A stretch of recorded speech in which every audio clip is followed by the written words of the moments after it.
média de 4 livros ao ano, menos do que os nossos vizinhos argentinos e chilenos, que leem cerca de 5 livros, e muito pouco se comparado aos índices de leitura de Portugal e Espanha, que vai de 8 a 10 livros.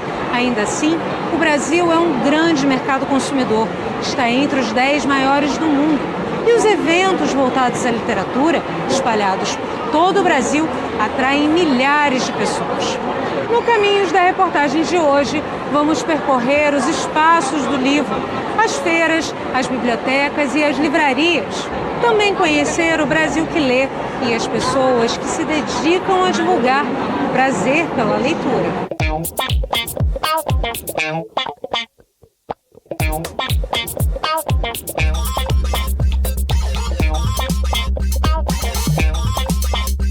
No centro de São Paulo, Robson pedala uma bicicleta adaptada. Na Engenhoca, batizada de bicicloteca, ele carrega dezenas de livros para quem quiser ler. Basta parar numa esquina e as pessoas logo se aproximam. Sempre tem um título interessante, romance, livros de autoajuda e até uma gramática de inglês que o Francisco decidiu levar. Estava precisando da gramática? Eu preciso. Eu hablo muito bueno lo castelhano, porém inglês não. É uma chance de poder estudar. Com certeza. A gente geralmente costuma dar algumas dicas de alguns livros, né? Que, por exemplo, A Cabana, que é um livro muito bom. O livro que me incentivou a esse projeto, que é o Revolução dos Bichos, de George Orwell. A Droga da Obediência, também um outro livro excelente, que eu acho que são livros que toda a comunidade tem que ler. Quem vê este gaúcho de 64 anos não imagina o que ele passou. Robson perdeu a família em um acidente e morou nas ruas de São Paulo durante 6 anos. Quando eu vim para São Paulo, aconteceu toda uma tragédia comigo e eu resolvi lutar pelo direito da população de rua. Para fazer essa luta, eu mandei um ofício para a Secretaria de Assistência e Desenvolvimento Social do município. Uma assessora da secretaria mandou um bilhete dizendo que primeiro eu tinha que aprender a escrever para depois fazer ofício. Aí eu resolvi então buscar as bibliotecas para procurar aperfeiçoar na leitura. Aí começou o meu interesse pela leitura, né? Aí foi onde comecei a ter aquela dificuldade em ter acesso aos livros. Porque quando eu me sentava numa biblioteca para ler, o pessoal que estava na mesa se levantava e não queria estar perto do morador de rua. Então essas dificuldades fez com que eu planejasse em criar a bicicloteca. Eu digo, não, vou ver se eu crio um projeto onde as pessoas não precisem, não tenha nenhuma burocracia para retirar um livro para ler. Eu digo que eu acho que o livro tem que ser acessível a todo ser humano. A ideia deu tão certo que já são 23 biciclotecas espalhadas pela capital paulista, no interior de São Paulo e até no Rio de Janeiro e na Bahia. Lá se vão 10 anos. Olha, a bicicloteca ela tem algumas histórias bem interessantes. A primeira vez que a gente foi na Praça da Sé, ela já estava conhecida pela população de rua. Aí ia passando 3 moradores de rua com uma garrafa de cachaça. Aí um disse, olha, leve vocês para beber, porque agora chegou a bicicloteca, eu não vou querer beber, eu vou querer ler um livro, que o livro vai me dar mais vantagem que eu beber. Aí passou a cachaça para o outro morador de rua, veio retirar um livro para ler. Esses são fatos que a bicicloteca tem, que marca a história dela, né? E muitos moradores de rua, de fato, começaram a estudar por causa deles. Depois toda a comunidade aceitou, hoje em dia advogados, juízes. Várias pessoas procuram a bicicloteca, né? Para Robson, não é exagero dizer que ler pode transformar a vida, e muitos brasileiros concordam com ele. A leitura é vista como fonte de conhecimento, possibilidade de melhorar na profissão, além de ser uma atividade prazerosa. Ainda assim, há apenas 88 milhões de leitores no país, pouco menos da metade da população. Zoara Faila é coordenadora da pesquisa Retratos da Leitura no Brasil, um levantamento que, desde 2000, estuda o comportamento do leitor no país. Para conhecer melhor, sobre os hábitos de leitura do brasileiro, é importante a gente olhar para qualquer tipo de leitura, Então a pesquisa, além de perguntar qual é o livro que se lê, também pergunta se ele lê revistas, se ele lê gibis, se ele lê textos na internet. Eu acho que toda a comunicação hoje se faz por meio da leitura, né? Como a gente falou, por meio das leituras aí nas redes, nos smartphones, né? Então a gente tem sim que considerar todas as leituras. Entre essas leituras você tem aquela leitura que é a leitura espontânea, que é a leitura de quem de fato gosta de ler, tem interesse pela leitura, e tem uma leitura que a gente chama de obrigatória, né? Que é aquela leitura que você lê para atender uma tarefa escolar, você lê porque a tua profissão está exigindo, você tem que se aperfeiçoar em alguma coisa. Da média de 4 livros por ano, apenas 2 são lidos inteiros. O primeiro motivo, na verdade, é falta de tempo. E aí é tal história, né? A gente precisa analisar as respostas, né? Porque quem diz falta de tempo, será que ele não acha tempo para ficar no Facebook, no WhatsApp, né? Então, dentro da falta de tempo, a gente tem, assim como você falou, a falta de interesse, né? Porque o tempo, a gente, quando tem muito interesse por alguma coisa, a gente cria, né, um momento. O interesse pela leitura também está relacionado à capacidade de compreensão de um texto. Infelizmente, somente 1 em cada 4 brasileiros dominam uma alfabetização plena e 3 em 4 compreendem aquilo que lê. Então, se a escola não cumpre primeiro com esse papel, que é essencial, que é o da compreensão leitora, né? Como é que ele vai ler um livro se ele não entende uma frase? Aquele que não domina a compreensão leitora, ele está sendo excluído, né, de uma série de decisões para a vida dele mesmo. Uma pessoa que tem dificuldade para entender mensagens, sejam elas escritas, sejam elas faladas, né? Porque eu acho que vai além da leitura, quem tem dificuldade de compreensão, né? Certamente ele não vai ter o direito de viver uma cidadania plena. Entre as razões apontadas pelos brasileiros para não ter lido mais, apenas 4% citam o preço do livro. A questão preço é pouco citada, né? E se a gente comparar o preço do livro com o que se gasta com o celular, né, com o que se gasta com manter mesmo a internet em casa, com um tênis, né? Então a gente, mais uma vez, percebe que não é uma questão de preço, mas sim de interesse.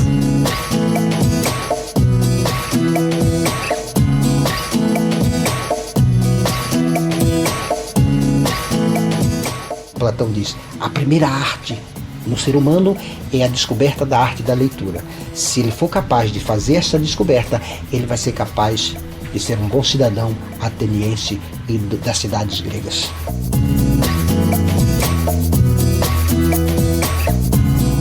Excêntrico, falante, sempre com uma frase de um autor na ponta da língua. Evandro trabalhou boa parte da vida como pedreiro. Agora se veste de homem-livro. Capa e chapéu, cobertos de citações de quantos autores você puder imaginar. A vida é uma leitura, lendo tá. Sem leitura nada presta. Sem leitura nada presta. Com um carrinho feito de papelão e canos de PVC, ele percorre a Rua dos Romeiros, na Penha, zona norte do Rio de Janeiro, distribuindo gibis. Da minha experiência do dia a dia com as pessoas, e o livro é fantástico. Agora, tem alguns que não quer. Eu não perco tempo com quem não quer. Porque aí você não perde tempo. Você não perde tempo com quem não está, naquele momento, apto a receber um tesouro. Você tem que ir em busca daquele que quer receber. No futuro, aquele que não quis agora vai querer lá na frente. Evandro é inquieto, criativo. Transformou o Largo do Bicão, Praça da Vila da Penha, numa calçada da fama. São 257 estrelas com homenagens a pessoas famosas no Brasil e no mundo, sempre acompanhadas da citação de um escritor. Ele também criou a caixinha de leitura. Quando a nossa equipe foi à praça, Evandro nos contou que tinha colocado 18 gibis na caixinha logo pela manhã. Ao meio-dia, todos já tinham sido levados. Mas o grande projeto de Evandro é a Biblioteca Tobias Barreto. São mais de 55 mil livros neste espaço que ele lutou para construir. com muita ousadia. Eu sonhei em pedir um projeto Niemeyer. E aí vi ele na televisão, aí apareceu o telefone, eu anotei e liguei. Aí a moça falou, e contei a história. Tínhamos 6.000 livros na garagem. Aí a moça falou, é melhor você falar isso direto com ele. Aí eu fiquei esperando meia hora ela atender. Aí a repórter, a entrevistadora que estava entrevistando ele, falou, esquecemos o Evandro, será que ele ainda está no ar? Ainda estava. Você vê, uma coisa divina, porque meia hora esperando. E o telefone, na linha não caiu. E aí quando eu falei, eu lembro que ele falou assim, é uma boa ideia. É disso que nosso povo precisa. O que você precisar, eu te ajudo. Aí eu raciocinei rápido, dinheiro não presta. Dinheiro não vale nada. Mas o que vale dele é um projeto. Aí eu pedi para ele, falou, dou o projeto. Aí eu me toquei e falei, pois é, o projeto do senhor vai ser maravilhoso. Ele falou, maravilhoso é a ideia que você está executando. Isso aqui é um livro. Leia o livro. É disso que o nosso povo precisa. E deu o projeto. O gênio da arquitetura brasileira cumpriu a promessa e entregou o projeto do prédio antes do prazo. Hoje, Evandro se dedica a cuidar da biblioteca. O acervo é diverso. Há tesouros, como esta edição das 1001 Noites em Alemão Gótico, publicada em 1888. Nas estantes nós temos 17.000 livros. Mas temos uma sala embaixo com mais uns 50.000. Porque Lobato tem uma frase que ele diz assim, o livro tem que ser sentido e cheirado, aberto e lido. Aberto e lido é o que acrescentei, mas ele diz, o livro tem que ser sentido e cheirado. Realmente, você, e abre um livro. Abrir um livro não é só abrir, é um ritual. É um ritual de sensibilidade e de grandeza do buscar as maravilhas do livro. Ele ainda tem muitos planos. Espera usar o espaço da biblioteca para cursos voltados à comunidade. Nada parece impossível para este senhor, que aprendeu a ler aos 18 anos.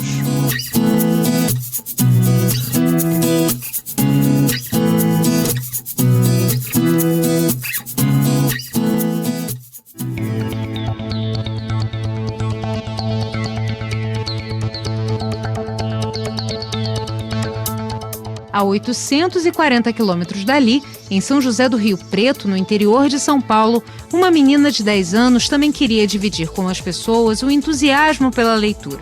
Ao percorrer as ruas recém-abertas do bairro Jardim Lealdade, a gente logo encontra um cartaz. É a fachada da biblioteca formando leitores. A biblioteca foi construída nos fundos da casa da família de Cassiane. Os visitantes passam pela área de serviço e pela cozinha antes de chegar ao cômodo. O espaço foi construído com a ajuda financeira de um empresário aqui de São José do Rio Preto. E os mais de 4.000 livros foram doados por pessoas de todo o Brasil. Olá, Cassiane, tá tudo bem contigo? Tudo. Tudo bem? E o que você tá lendo aí? O Ano Inesquecível, da Paula Pimenta, Babi Duarte, Bruna Vieira e Thalita Rebouças. Tô lendo a história da Bruna Vieira. Sim. E você tá gostando? Tô, muito. E eu gostei da Paula Pimenta também e da Babi. Sim. E qual que você gostou mais? Por enquanto, né? Que ainda tá faltando o último texto da Thalita, né?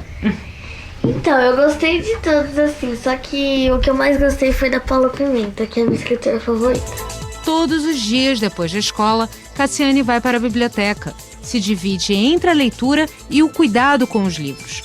Todo o empréstimo é devidamente anotado num caderninho. As pessoas ficam à vontade para procurar o livro que elas desejam. E aí eu anoto tudo nesse meu caderno aqui, ó. Aqui tem mais de 4.000 livros. E eles são separados em ordem alfabética. Aqui começa aqui o A, o B. Estão tudo separado mesmo. Ali são os gibis e livros infantis. Sim. Aqui são mais um pouco de livros infantis. E lá são as enciclopédias, os dicionários também. Sim. Coleções é ali. Então tá tudo bem separado mesmo. Às vezes sobra tarefa para a mãe.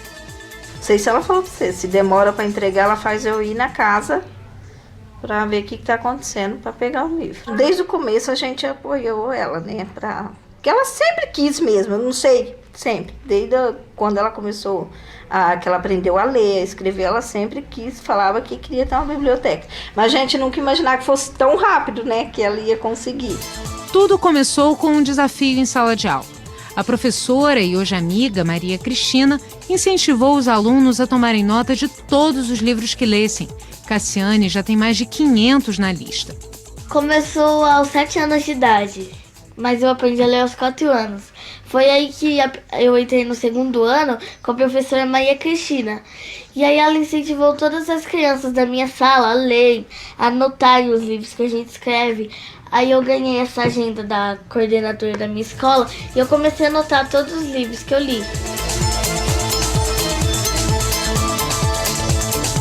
Cristina, quando você encontrou a Cassiane, né?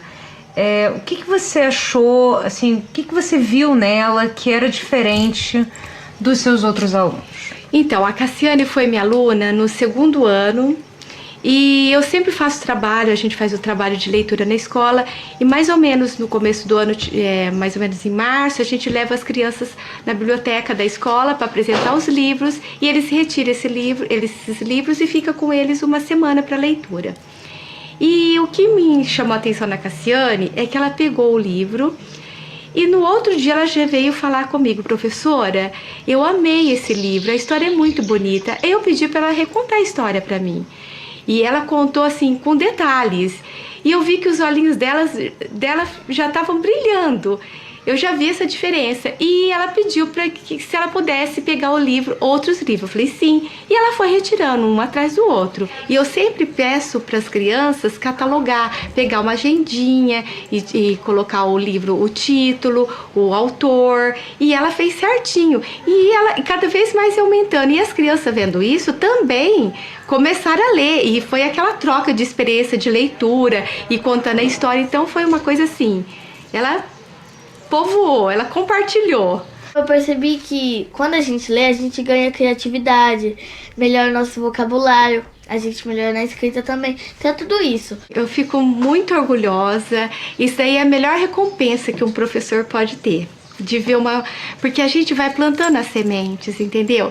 Então, e essa semente que eu plantei, olha quantos frutos está dando, porque esse trabalho que ela faz, um trabalho social através da leitura, é tudo aquilo que o professor mais quer, entendeu? Porque a leitura é tudo na vida do ser humano.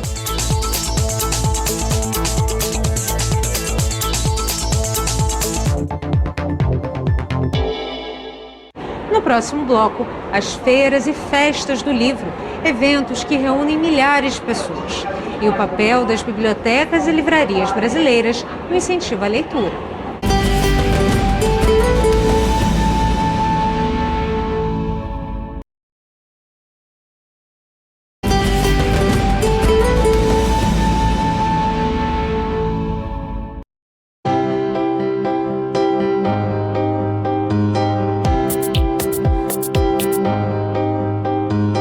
A pessoa vem aqui, ela pode pegar o livro, pode levar para casa.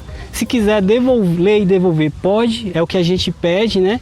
Mas se não quiser também não tem problema, pode ficar em casa com o livro. Se quiser doar livros, pode trazer. Então, é um projeto de autogestão, né? A própria comunidade que cuida, gere essa instalação.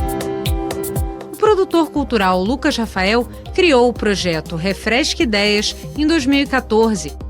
É em Guará 2, cidade satélite de Brasília, que ele reaproveita geladeiras descartadas e as transforma em bibliotecas comunitárias.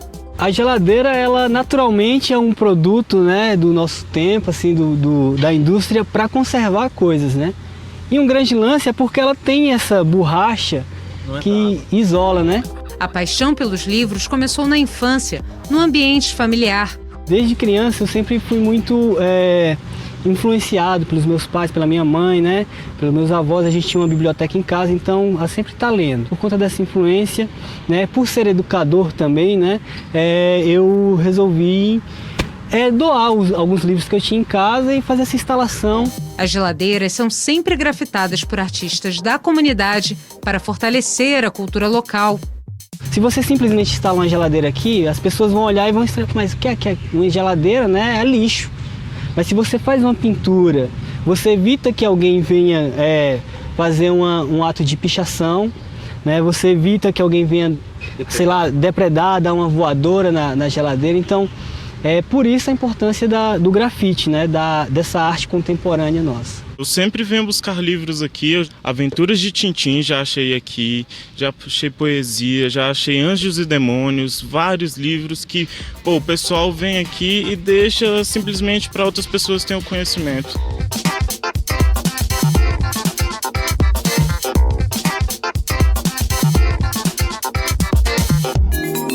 Das ruas para as bibliotecas, locais de conhecimento que têm a missão de preservar a memória da humanidade.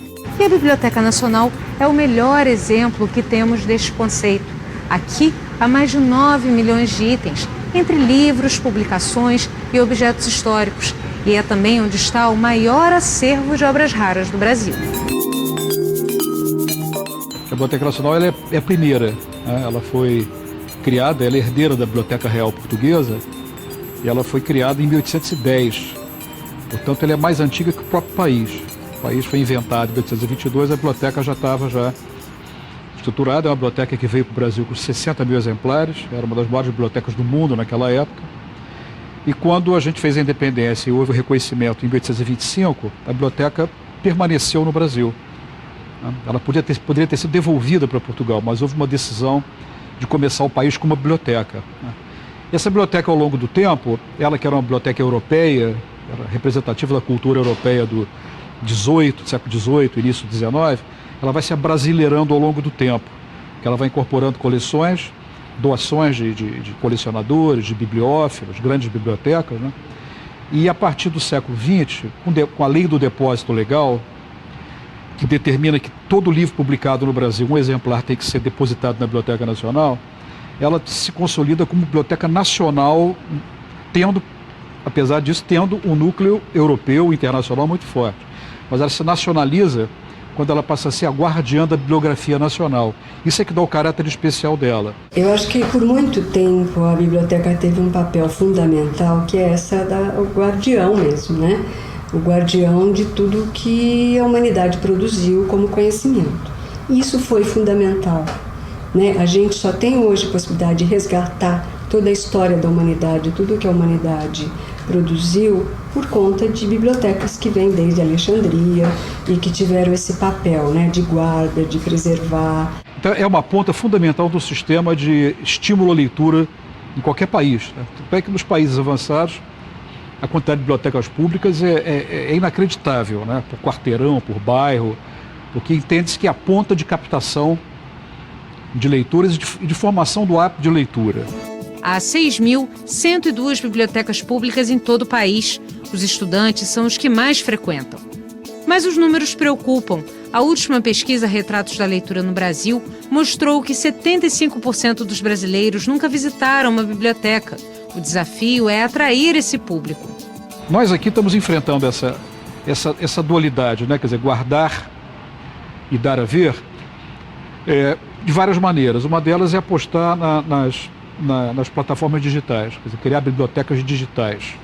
As primeiras iniciativas de bibliotecas digitais surgem na década de 1990 com a popularização da internet. Em 2006, a maior biblioteca pública do país passa a disponibilizar seu acervo online. A BN Digital é um recurso fantástico para divulgação desse acervo e acesso desse acervo. Na hemeroteca você tem uma quantidade imensa de jornais também disponíveis para pesquisa. Então a gente está vivendo esse momento em que a biblioteca é intensamente acessada pelo pesquisador que está fora, do nosso prédio. E as pessoas até confundem um pouco isso quando vem à biblioteca, os espaços de consulta mais esvaziados. Na verdade, isso não quer dizer que a biblioteca esteja atendendo ao menor número de pesquisadores. Nós estamos atendendo a um número cada vez maior de pesquisadores, só que através dessas novas tecnologias que permitem que a gente faça esse milagre, Todo mundo pode folhear, por exemplo, uma Bíblia de Burgúndia, as coleções das gravuras raras da biblioteca, tudo isso agora está disponibilizado para todo mundo. É uma mudança que acompanha, quer dizer, os recursos que a gente tem, que são inventados, são criados, e que ajuda a biblioteca a ir para a rua, quer dizer, essencialmente ela não muda, porque a biblioteca é fundamentalmente o esforço de trabalho que a gente tem aqui para manter as coleções. O que a gente tem é um acréscimo a isso de novas linguagens, novos modelos, novas teorias, novas ideias e novas tecnologias também. As novas tecnologias obrigam as bibliotecas a se adaptarem. Aliás, as novas tecnologias encontram nas bibliotecas assim, um solo fértil para se expandirem, né? Porque a gente tem que estar muito atento, a gente tem que estar nessa vanguarda. A gente vai mudando, mantendo a biblioteca e mudando ao mesmo tempo, essas duas coisas, né? Em função dela. E com a preocupação política, né? Quer dizer, política no sentido de qual é a política de organização disso, de fazê-la cada vez mais aberta. Combater o espírito de guarda excessiva. Quer dizer, guardar, proteger, garantir a segurança, preservar, restaurar, isso aí não se discute. Mas para quê? Né? Para que nós fazemos isso? Né? Para as pessoas consultarem, para as pessoas, exatamente. Na capital paulista, o local onde funcionou durante muito tempo o maior presídio do Brasil, o Carandiru, hoje abriga a Biblioteca de São Paulo, construída no Parque da Juventude. Criada em 2010, ela foi inspirada no conceito de biblioteca parque. O modelo busca aproximar os livros do público, até então distante do hábito de leitura.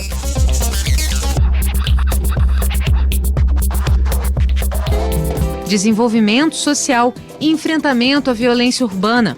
Foi com esses dois objetivos que surgiram as bibliotecas parque nas cidades de Medellín e Bogotá. O investimento foi capaz de reduzir os altos índices de criminalidade da região.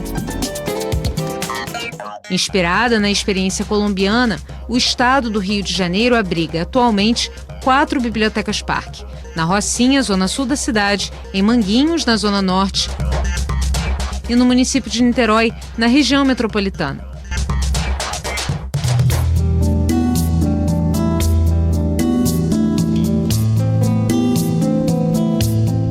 Próxima à Central do Brasil fica a Biblioteca Parque Estadual. Com aproximadamente 200 mil títulos, ela recebe cerca de 35 mil visitantes por mês e 27 mil pessoas têm cadastro para fazer empréstimos. Criada em 1873, foi fundada por Dom Pedro II e reinaugurada em 2014, após uma grande reestruturação. Foi uma transformação assim, excelente, e ela vem dentro de uma forma mais democrática, né? Ela democratizou a informação e isso é interessante. Eu saio do trabalho, aí venho aqui na biblioteca, assistir os filmes, ler uns livros, que é muito bom. É muito bom, uma coisa que é do povo. Essa biblioteca aqui, ela desmistifica essa barreira, né, que se possa ter de chegar ao conhecimento, de chegar, né, a poder ler de várias formas, de diversas formas possíveis. Eu quase não tinha o hábito de leitura porque não tem. Acho que quase na rua, em todos os cantos, quase não tem uma coisa para nós ler, para nós levar um livrozinho para casa, ler o livro e ficar, sabe como? Muito bom. Aqui, além de ler, é possível assistir a filmes, ver uma exposição, participar de cursos, acessar um espaço multimídia ou apenas tomar um café e até mesmo descansar num espaço reservado para o ócio. Assim como as grandes instituições internacionais, a biblioteca oferece audiolivros, livros digitais e em braille, lente de aumento eletrônica, teclados adaptados e outros recursos de ponta para pessoas com deficiência. Essa preocupação de se adequar à comunidade que a biblioteca atende, de ser mais parceira, de estar mais aberta, isso é uma conquista assim, que foi gradual, né? Essa conscientização tanto do público quanto dos próprios servidores, das próprias bibliotecárias, do pessoal que trabalha nessas bibliotecas. Então eu acho muito bom isso, você ver uma parceria cada vez maior entre as bibliotecas e as comunidades. Foi-se o tempo em que você esperava que a comunidade viesse até você. Você hoje vai atrás dessa comunidade, né? Mas essas bibliotecas não são uma realidade em grande parte do país. Há mais de 6 mil instituições públicas, uma média de uma biblioteca para cada 33 mil habitantes.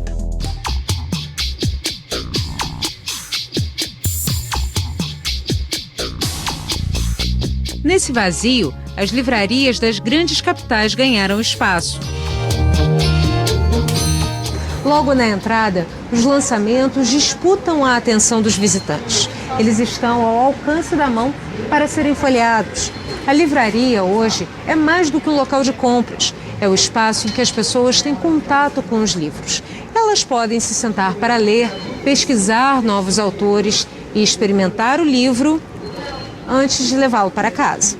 A livraria hoje é uma espécie de biblioteca, porque aqui é muito comum, você vê todas essas poltronas aqui, tem gente sentada lendo livro. Então as livrarias têm feito esse papel de biblioteca com a vantagem que você ainda pode comprar o livro e levar para casa.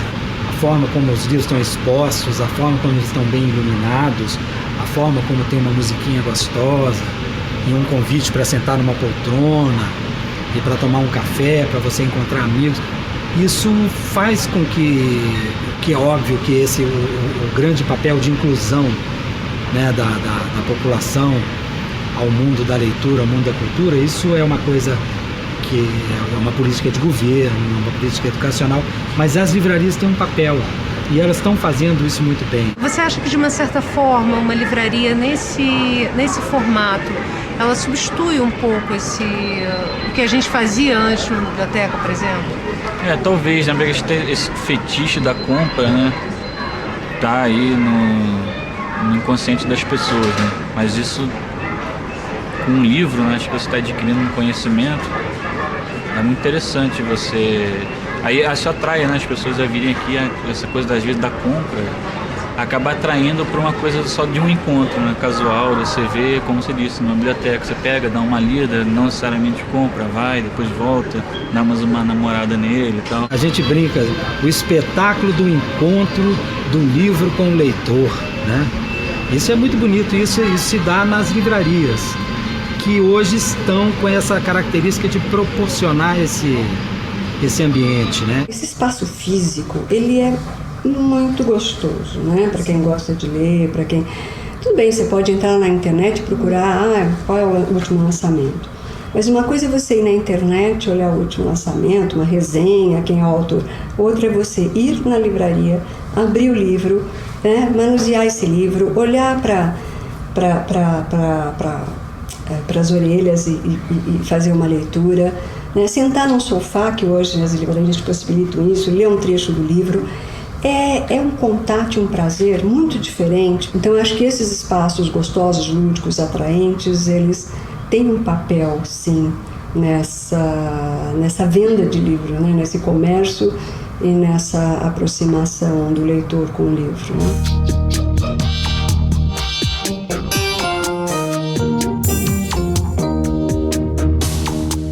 No próximo bloco, as novas gerações de leitores e o futuro do livro com as plataformas digitais.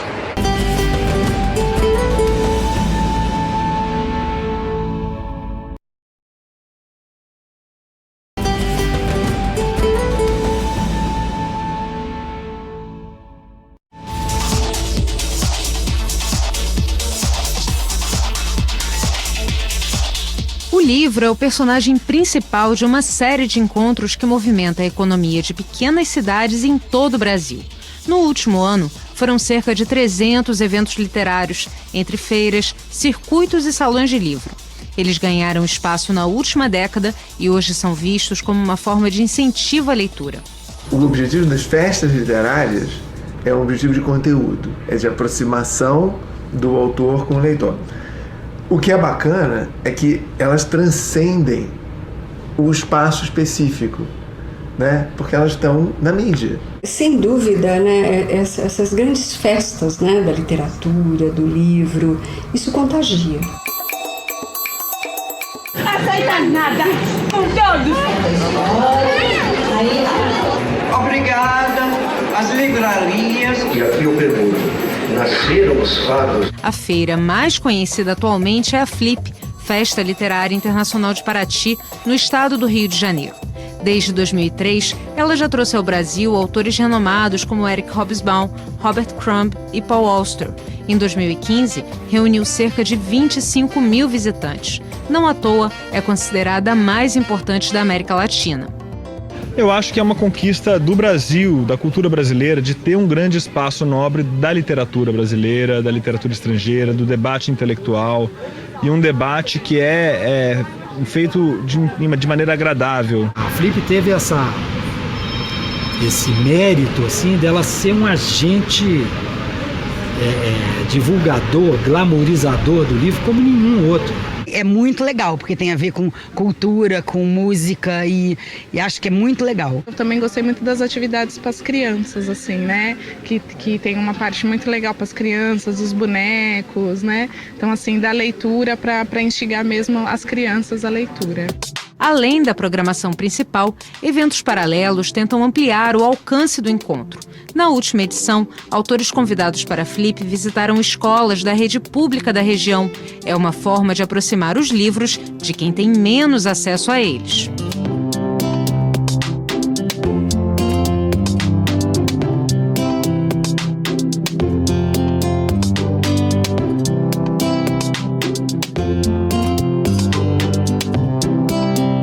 Para chegar ao Saco do Mamanguá, onde vivem comunidades caiçaras, o escritor João Carrascosa saiu ainda de madrugada do centro de Paraty. O único acesso é de barco. Na escola, os alunos o esperavam com trabalhos inspirados nos livros O Prendedor de Sonhos e O Homem que Lia as Pessoas. O que você achou da visita do escritor aqui na escola? Achei que foi bom, porque é a primeira vez. É a primeira vez.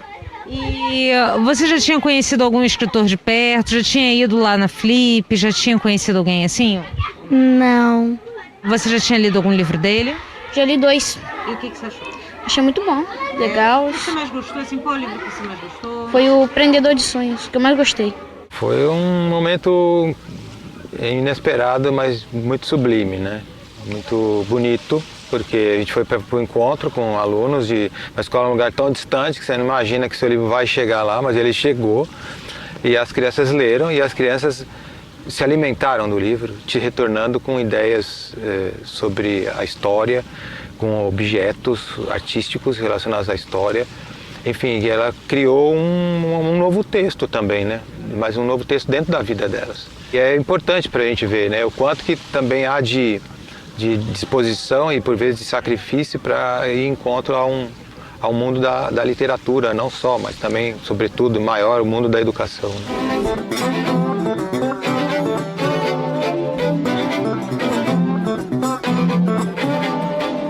No interior de Minas Gerais, o Festival Literário de Araxá, o FLI Araxá, está somente na 4ª edição, mas no último ano já recebeu mais de 15 mil pessoas.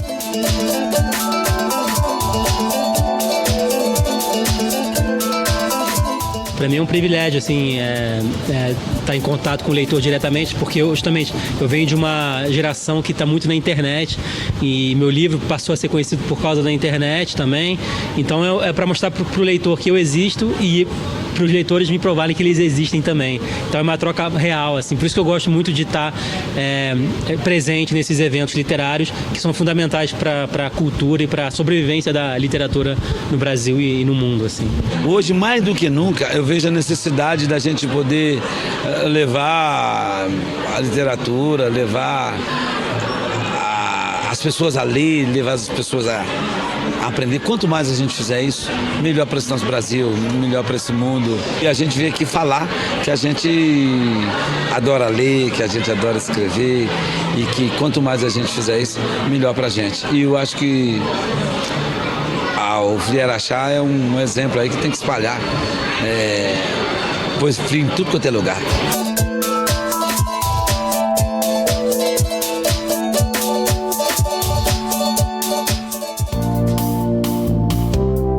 A história das feiras literárias no Brasil começa na década de 1950, inspirada na tradição europeia. Mas só em 1961 é realizada em São Paulo a primeira Bienal do Livro. No Rio, a primeira Bienal aconteceu em 1983, nos salões do Copacabana Palace. Desde 1987, o palco desta festa é o Centro de Convenções Rio Centro.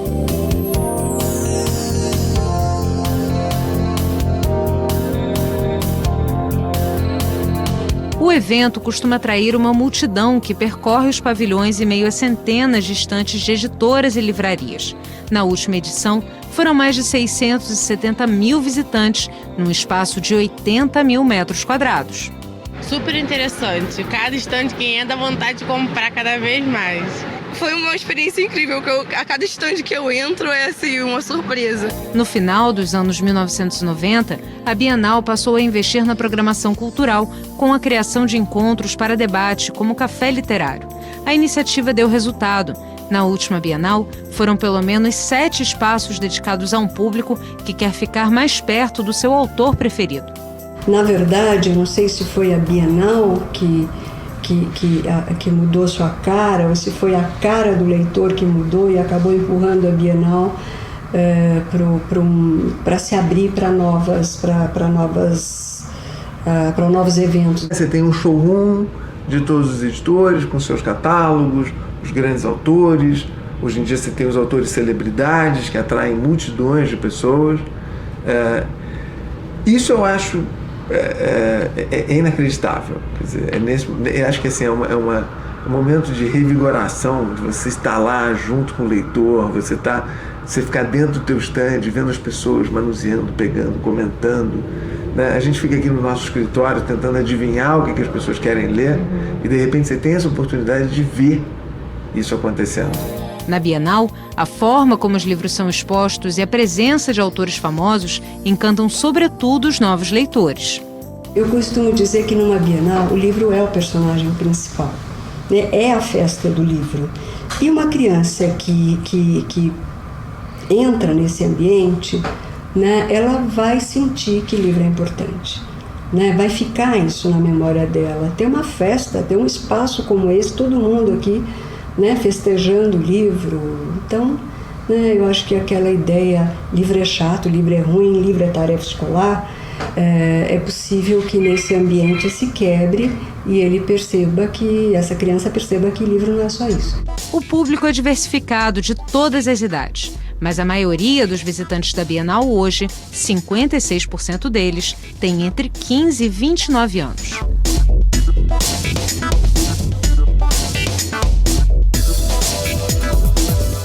Nos corredores, muitos jovens com a expectativa de encontrar o escritor favorito. Filas enormes para sessões de autógrafos com autores infanto-juvenis. Estas meninas esperavam a vez de encontrar Paula Pimenta. Ai, estou muito empolgada. E o que você mais gosta? Tudo. Ela escreve assim do jeito fácil pra gente entender. Eu amo os livros dela. Por causa dela eu comecei a ler mais, romance. Eu comecei a gostar mais de livro. Eu gostava antes, mas por causa dela que eu me apaixonei de verdade por livro. Quantos livros você já leu dela? Todos. Todos. E você, como autora celebridade, né? Você atrai uma multidão como, né, um artista de rock, né? Como é que você se sente nessa posição? Eu me sinto muito honrada. Eu acho que isso é muito gratificante, saber que tanta gente está começando a ler por causa dos meus livros. Né? Eu recebo, assim, todos os dias recados nas redes sociais ou e-mails falando: eu odiava ler até ler o seu livro. Então, acho que essa é o maior retorno que um autor pode querer, isso, saber que está formando novos leitores. A escritora mineira é um dos fenômenos editoriais infanto-juvenis. Ela tem 13 livros publicados, mais de 900 mil exemplares vendidos. Eu acho que está ocorrendo um boom mesmo dessa literatura juvenil.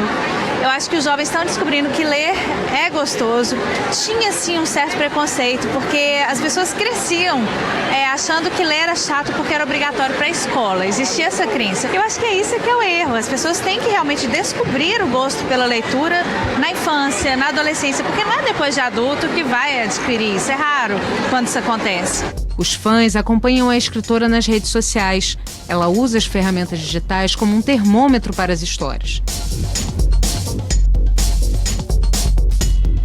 Eu fico sabendo o que eles gostaram, o que eles querem, sabe? Então eu acho que é um retorno, é uma troca dos dois lados, tanto para o autor quanto para o leitor. As redes sociais ajudam muito, que o contato é direto. Como agora eu sei o que elas gostam e o que elas não gostam imediatamente, né? Isso, de certa forma, mesmo inconscientemente, acaba alterando os meus próximos livros.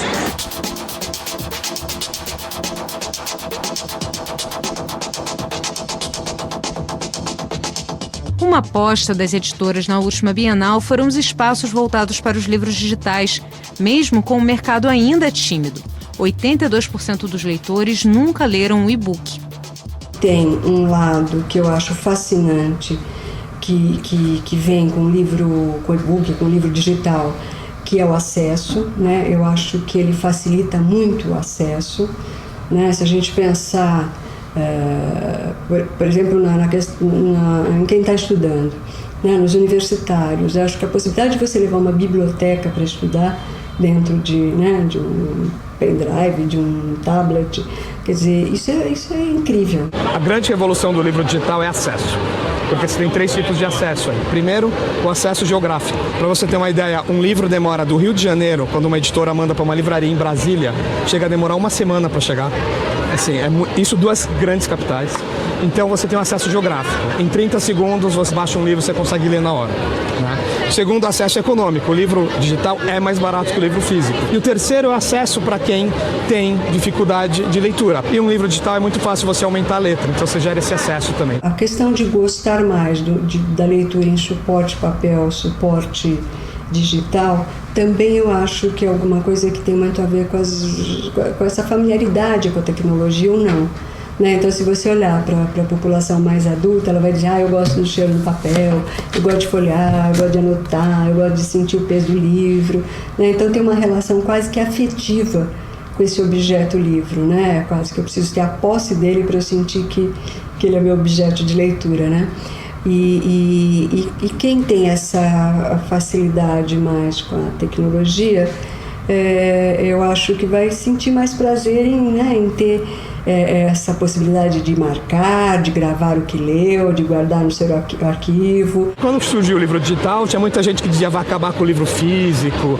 Enfim, era um certo exagero. O importante, principalmente para os editores, é oferecer todos os formatos possíveis para os leitores, para que eles possam acessar da forma que eles querem. Entre leitores e autores, a resistência aos livros digitais ainda é grande. Eu acho que adolescentes, especialmente, tem essa coisa com o livro, esse carinho com o livro que eles gostam mesmo. Eu também, como leitora, sou assim. Quando eu gosto muito de um livro, eu gosto de ver na minha estante, colorido, assim, sabe?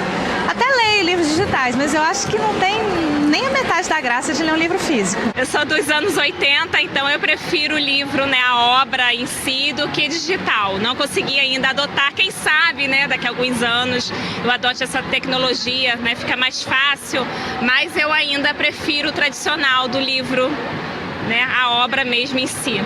Estimular o hábito de ler em qualquer plataforma é uma responsabilidade não só de pais e familiares. A última pesquisa do Instituto ProLivro mostrou que os professores passaram a ser os principais incentivadores da leitura entre crianças e jovens.